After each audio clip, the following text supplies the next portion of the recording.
We're going to go ahead and continue with our meeting. We're going to ask Mr. Andrew Wirtz if he'd come forward and give us our invocation. So if you'd stand.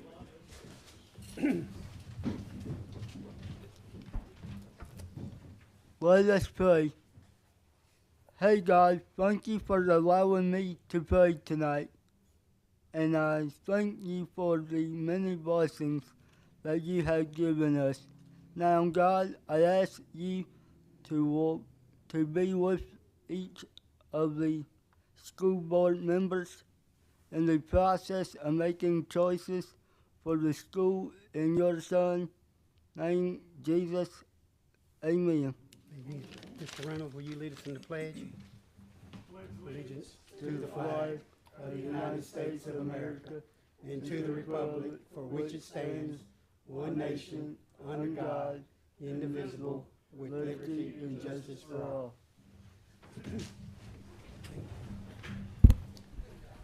Okay, at this time, I'd like to get a motion and a second to affirm our agenda. Motion to affirm. There's a motion and a second. All in favor? Say aye. Aye. Okay, now you have the minutes from our December the 12th meeting. We'll need a motion and a second to approve those minutes as well. I make a motion we approve the minutes from the December meeting. Second. There's a motion and a second. All in favor? Aye. Aye. All righty. Any board comments at this time? Okay, and I don't think we had anybody to sign up for public comment as either. So at this time, Ms. Samantha No. Good evening. My name is Samantha No, and I'm this year's District 52 Teacher of the Year. Ladies and gentlemen and esteemed board members, I stand before you today with a heartfelt gratitude for your unwavering dedication and tireless efforts in steering our school district toward excellence. Your commitment to education has transformed the lives of countless students, shaping the future for our community. We as a district are very grateful for the sacrifice that you have made by giving up the time with your families to help make important decisions for our district. Your vision, wisdom, and collaborative spirit have been the driving force behind many of the decisions that have been made to improve the security and well-being of our students, teachers, and staff in the district. And because of your work with the district employees, many schools were able to get needed security cameras, playground equipment, and of course our improved sports and band complex. As Albert Einstein once said, what is popular is not always right, and what is right is not always popular. We would like to thank you for trying to make the right decisions even when it is not always popular. We would like to thank you for making the hard calls when it comes to weather and policies, finances, and other important decisions that you make for our students and our teachers and staff. I am very grateful to work in 96 School District, and I thank you for helping make it a place that I want to be a part of myself and I want my children to grow up in. Thank you for your selfless service and your unwavering commitment and your relentless pursuit of a brighter future for all of our students, staff, and employees. And we have a video at this time from all of the schools in the district.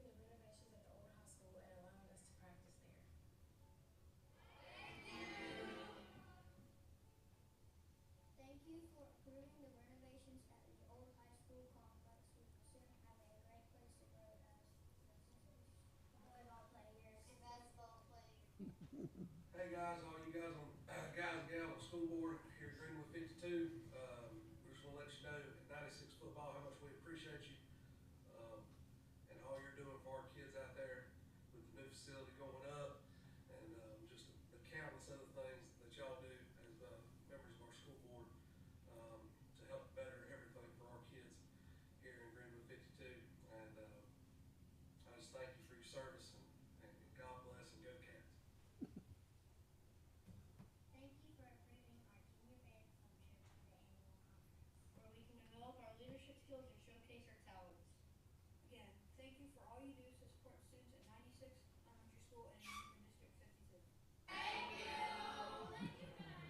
Thank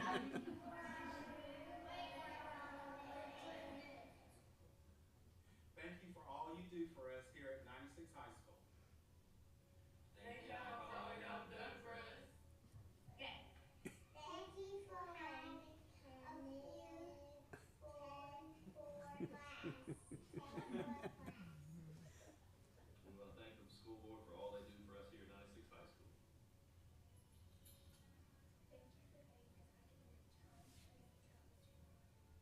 Thank you for our new floor.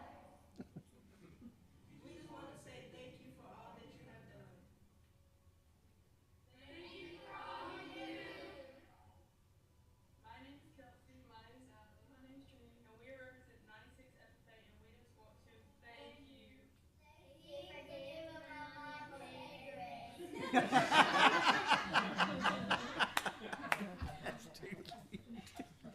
I don't know about y'all, but I ain't seen none of my kids on there. Me either. I only saying that because we're gonna have to talk about they ain't appreciative or something. I just say that, y'all are amazing, and, we appreciate y'all more. And, I'm happy to be part of this group and trying to help make good decisions for our community, and, y'all are the ones who really make it easy.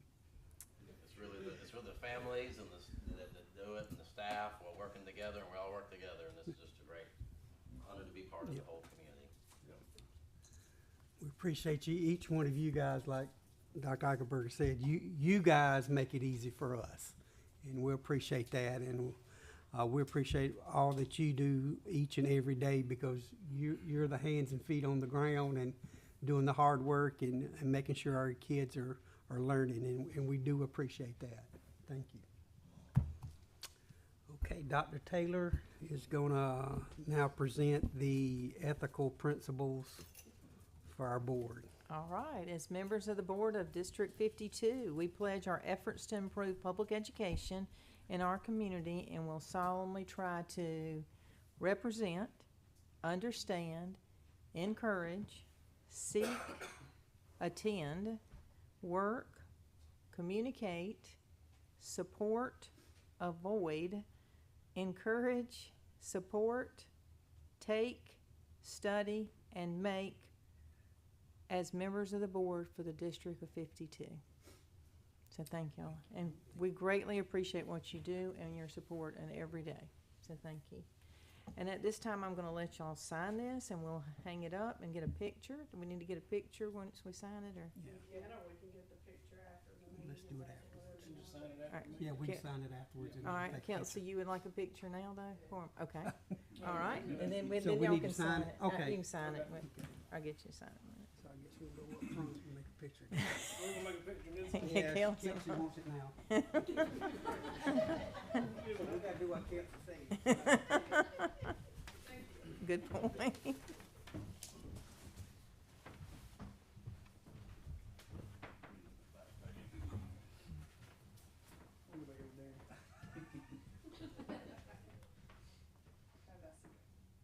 All right, 1, 2, 3.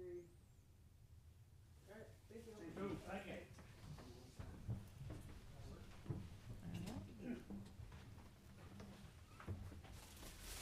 Okay.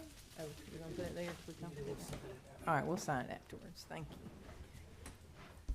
All right, Dr. Taylor, we're ready for your report. All right, and I do want to say thank y'all to all of you, and I do thank you for the people that are here tonight that support us and work hard and evenings and weekends and really take great care of our kids. So thank y'all too. I mean that.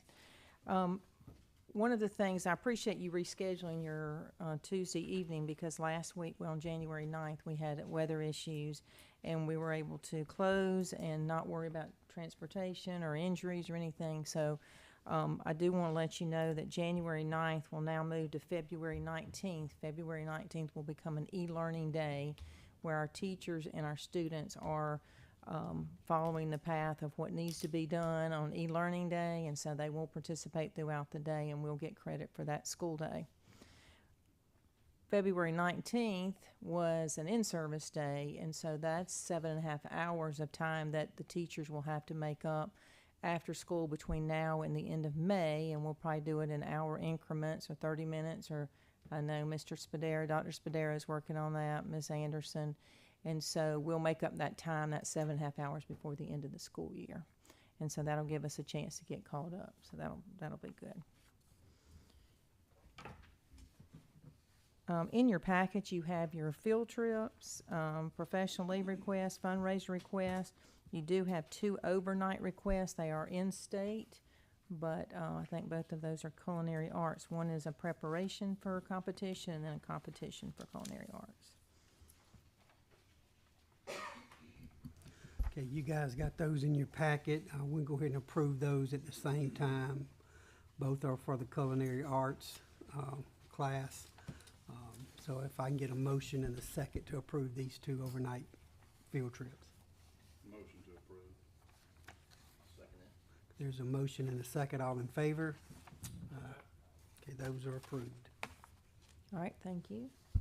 All right, there's also a parenting report in your packet if you'd like to review that, and if you have any questions.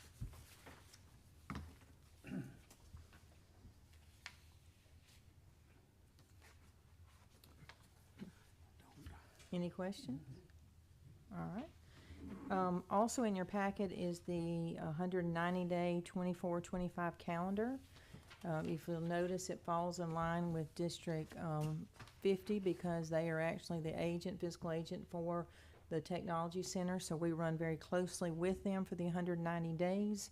And we'd ask at this time that you would approve this calendar. Or if you have questions. Are there any questions before? If I don't hear any, I'll entertain a motion and a second to approve the 24-25 calendar. I'll make a motion we approve the calendar as printed. There's a motion and a second. All in favor, say aye. Aye.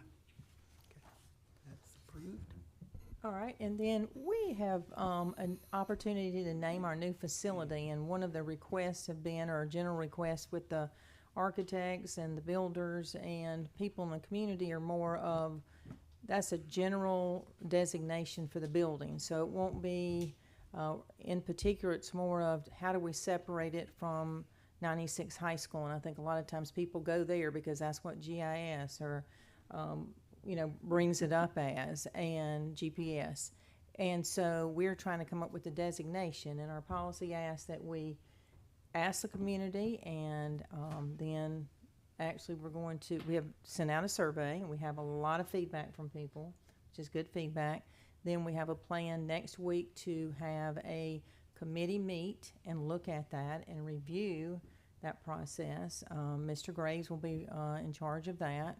And then our hope is that we would have a name for I want to use the word complex facility that when we come back for our February meeting that I would like for y'all to approve. So, or you're welcome to give any kind of input.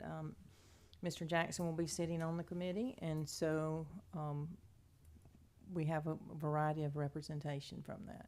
So we're looking forward to submitting a name, and then after that we'll talk about individual buildings and to see if that's something we want to begin naming, or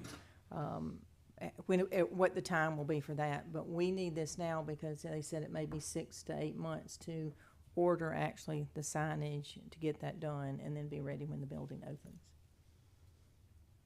Y'all have any questions about that? Or? Sounds good to me. Okay.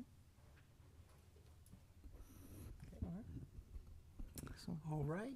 At this time, our Director of District Safety, Mr. Mac Boudreau.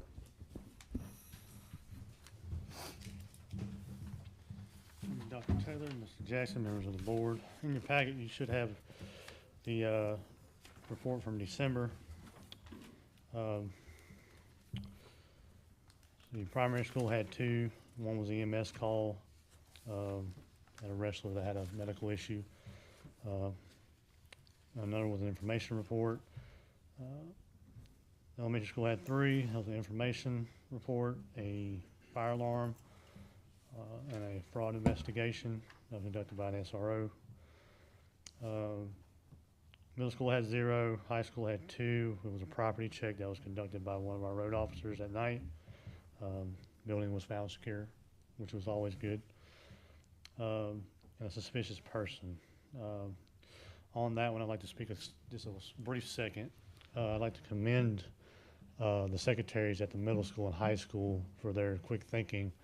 We had an individual that came up, and he was dressed in what I can believe to be tactical gear, and had a backpack and a hat on. Went up to, came out of the woods from the baseball field, according to the camera footage that we were able to obtain. Walked right past Miss Shannon's room or door, went down to Miss Lisa. Miss Lisa saw him on the camera, didn't recognize him as a parent or anybody else affiliated with the school, asked him what he was there for. He said he was there to be a substitute teacher. And she informed him that he needed to go to the district office for that they don't do that at the school. And that's when he walked off, went down to the high school and asked the same thing for them after he was told where he needed to go. He still went to the high school and tried to enter there. And he walked off, went back to the student parking lot, back through the baseball field and through the woods. Chief Porter was actually, I called for the road officer at the time and other SROs to assist me, because at the time I got the call, I was down in the cafeteria, and by the time I got up there, he was gone. So I was trying to make sure that, from what Miss Shannon said, he had gone towards the parking lot, and that's where I went, but could not find him. At that time, Sergeant Deason and Chief Porter had got him in front of Melissa Emery's house, which is that house, that last house you come to before you hit the baseball field. And we dealt with him, and turned out to be not a threat to the school, but it was just a very suspicious thing, and the secretaries were obviously shaken up by it.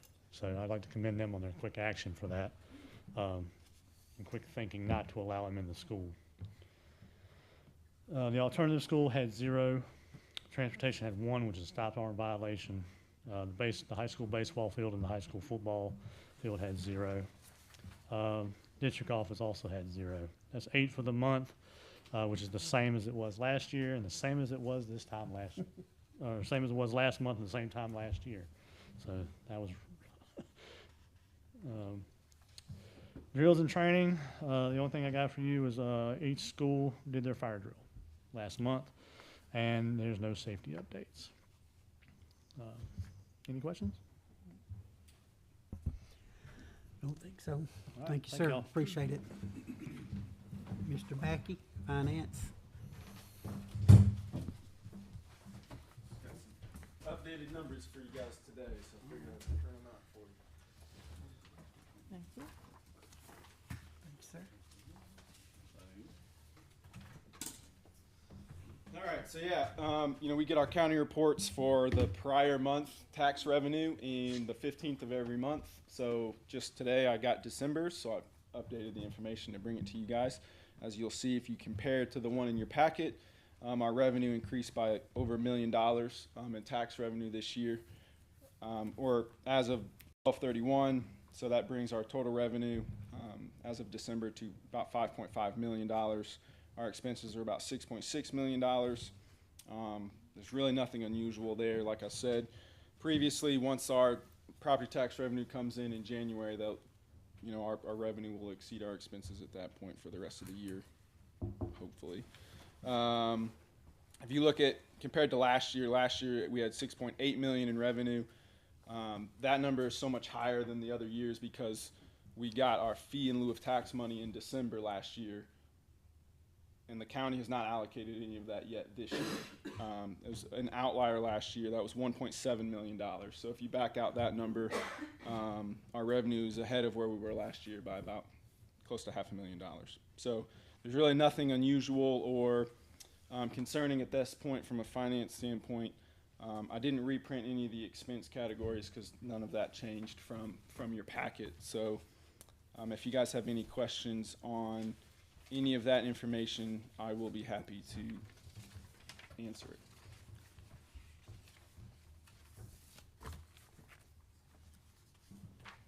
Okay, I'll move on to capital projects. Old High School, we had actually a construction meeting today to get updated on They are still on schedule. Rain has been a bit of an issue, but it hasn't gotten to the point yet where it's going to cause any problems. But if it keeps raining, that may be a concern. So let's hope for some dry weather for that sake. But, you know, it's been really good otherwise. Buildings 200 and 300 are virtually finished at this point. Once they get the new roofs on, they'll go in and do all the sheetrock and finishing and all that. But to this point, they've done just about everything they can do in those two buildings. In the two gyms and the locker rooms, most of the demolition is done. All of the demolition will be done by the end of the month, they said, hopefully. They're starting to do plumbing, concrete, putting up the new walls. So, I mean, if you walk through it now, you can really see sort of the shape of what it's going to look like. It looks less like the old building and more like the new building now. So, but they've really had no issues to this point at all. So hopefully that continues. Our other projects, our cabinets at the primary school, I have on the packet that they were installed over winter break because I did this before winter break. They were actually 2 weeks late being delivered, so we didn't get them up over the break, but we got some up yesterday. Actually, the maintenance guys came in and did some extra work to get some up, and we'll hopefully just piece by piece get those up the rest of the year. Kindergarten floors did get finished. Swing set was finished over the break, so I'm sure Charlene's kids are loving the swings. Batting cages are pretty close to being finished too. And also over the break we had surveyors and surveyors out at the high school, middle school to start the work on expanding that parking lot, adding 34 spots I think total. So hopefully we'll ease some of that congestion. Any other questions? I don't think so. Appreciate it. Thanks, Thank guys. you. All right, Ms. Anderson, policies.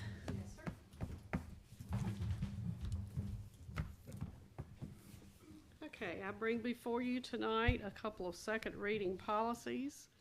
I did have a question or two, one particularly about the sun safety policy that was brought to me, and the question was, does it pertain to aerosol? The answer was more topical than aerosol, but that it permits students to use those sun safety sunscreen products, and it says that schools can't really disallow that from happening.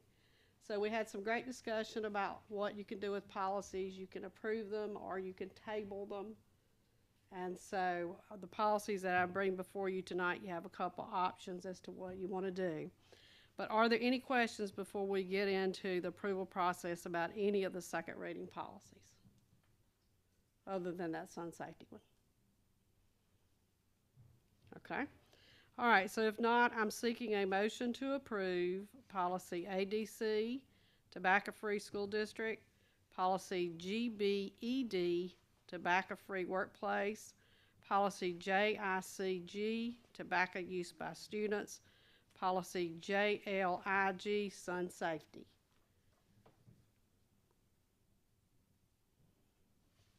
Do we want to approve all those at the same time, or do I have? No, I like to discuss the sun safety. Okay, yeah, right here. Well, all right, so, I mean, I understand that the policies come about a lot of times by law, laws being passed or whatnot. And my thing is with the sun safety one, if we haven't had an issue with students applying sunscreen, I don't think we need to have a policy for it, just my opinion. I mean, we don't have, correct me if I'm wrong, but we don't have any policies related to application of sunscreen or anything now, is that correct? That is correct. Okay. So Because I guess this is new legislation. new legislation. So I'm sure at some point there was a problem somewhere, which is why we got legislation. The General Assembly, yes. Exactly. I mean, that's why we got a law for it now. But it's just my opinion. I emailed Ms. Anderson and Dr. Taylor and the board and kind of voiced my opinion on it, and that's just kind of where I'm at with it. So, anybody else? I just don't see where we don't have to adopt it. And if you guys see where there's a need, that's fine. But That's just kind of my stance. We're just adding to the numerous policies that we already have. I guess the way I saw it is basically it's putting in format that we can't prevent students from putting on sunscreen, which we weren't gonna do anyway. Right. I think we're a small enough district, if that was suddenly a problem someday, we'd probably hear about it. Oh, You yeah. know, these giant districts, you don't know, you know. I think we all would agree it'd be pretty reasonable that kids ought to be able to put on sunscreens, so, I see what you're saying. I just had one question. Is there, I mean, I know there are some people allergic to aerosols. Is there a policy about aerosols? Because I could see that being more of an issue as No, opposed to, this policy in the Okay. law specifically says that it does not include, aerosols. It defines a sunscreen as a topical, non-aerosol product regulated by the United States Food and Drug Administration for over-counter use for the purpose of limiting ultraviolet induced skin damage. Sunscreen does not include prescription medication. That's how they define it in the law. I think according to this policy, we're not letting the aerosol, so I understand. That's correct. You know, It's a topical.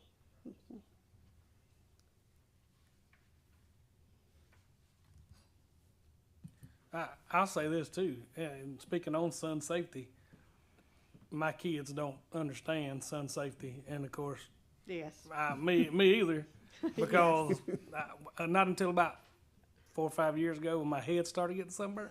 Yes. So, and all these little spots started popping up. So, and I don't know how much is talked about in the school, but that's something that they need to know at a young age, because, you know, my mom has been through skin cancer and, you know, calls from laying out in the sun and this, that, and the other. So, I think that fits well into a health. Yeah, absolutely. Health curriculum. Absolutely. At That least- falls under Dr. Spadero's domain and instruction with the Comprehensive Health Act. Yep. You know, that there could be some instruction made within those classrooms regarding skin cancer and the sun's effects on that.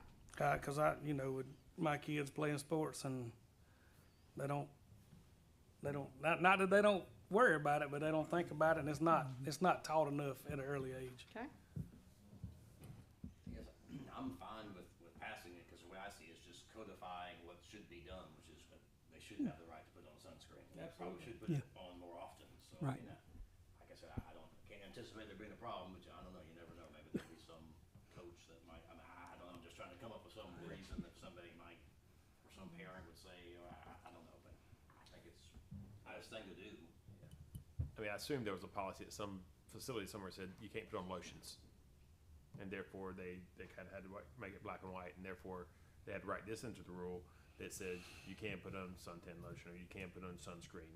So I assume that there's probably a lot of places that people use lotion too much and maybe get distracted from the classroom. But in this instance, I think it's important that we allow that. And again, feel like I'm neutral, but we should make sure that they can't say we can't put on lotion with sunscreen or something like that. Well, that's understandable too. Well, and just as some guidance, you know, policies are written to follow laws, and policies are actually used to defend administration's decisions. If you have situations that come up and you don't have policies that fit those situations and you make decisions without them, sometimes you can err the wrong way with the decision. So policies are meant to keep people abreast, you know, if decisions have to be made. So I'm good with whatever you want to do, however you want to do it. If you don't like the motion of all of them, we can do them one at a time. If you want to leave out the others, or you can make the motion of all those minus the sunscreen. Those are your options. Great discussion tonight. Yep. So, okay. Mr. Chairman. I would encourage, I think pass it just for the reason of no one can restrict someone from using something as a health benefit, and they're under no circumstances can they restrict them, you know, doing something that benefits their health. And, you know, like you said, there's some reason you say maybe you could dream up a reason someone would say, no, you don't need to be putting on lotion, and what your student would say, for health reasons, I need to be putting on lotion, and it just clears that up. All right, y'all convinced me. Good job. All right, Healthy discussion, all thank right. you. Sounds great. So we can approve all of these at the same time, guys, if you're good with that.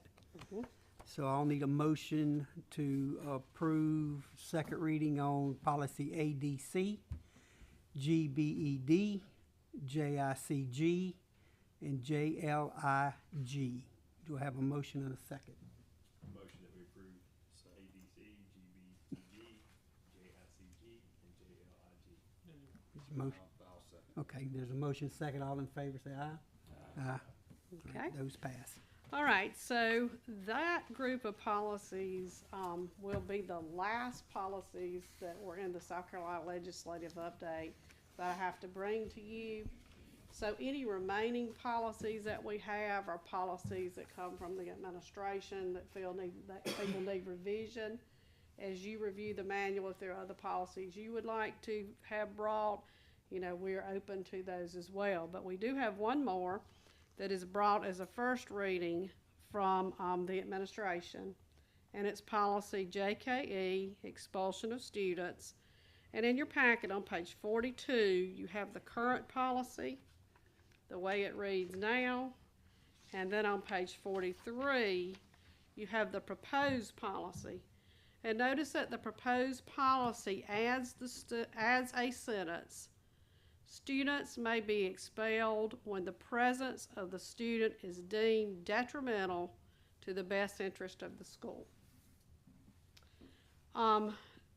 This policy, an example of how this policy might come into play would be if you had a student who had been involved in a crime outside of school, and there was still an investigation going on with that crime, but yet that the student had done nothing in school, you know, to warrant expulsion, but yet that crime was such, I forget the word that Matt uses, it's a grievous or something like that, that it really would make you question, why are you letting somebody like that in school? That sentence would cover that, and that's an example of where it would fit. And so it wouldn't be that you would use it with every child, it would be in situations such as those kinds of situations. Okay? All right, so that's first reading. That's not a go tonight. So I'll entertain questions now or by email about that, if you have them. And then I'll bring that back before you for second reading next time for comment and approval. In addition to that, we still have our annual review of the code of conduct, which we're going to meet with principals soon to see if they want changes to the code of conduct. Then that has to be brought back before you, excuse me, for first and second reading every year. And I think we have a cell phone policy that's kind of floating around out there too. So as far as I'm concerned, after we get through those things, if there are no other things you want to review or that you need to have looked at in terms of policies, we'll be done with the policies for this year. Okay? Any further questions? Okay. I'm going to personnel. Okay, yes, sir, I'll be glad to. I don't have much tonight other than a hiring update for you. Since our last meeting, Donna Edmonds was hired in our district, and Donna is working in the cafeteria at one of our schools. We have our letters of intent back, and we have compiled that data. Currently, we have about 4 positions that we're going to be open for this upcoming year. In the next couple of days, maybe as early as Friday, you may see us post up some jobs. They're not for this year. They're for 24, 25. In an effort to get those people that are not coming back next year that have told us they were not coming back to go ahead and get started on that hiring process so we can find the best possible replacements for those folks. So on our website now, we have 23, 24 jobs. You'll see below that 24, 25 jobs. And so that's what's going on. Okay? Any questions about personnel, hiring, or anything like that? Okay, that's all I have, Mr. Jackson. Thank you, ma'am. Yes, sir. Appreciate that. Any other comments? Anything else? If not, I'll entertain a motion to adjourn. There's a motion. Is there a second?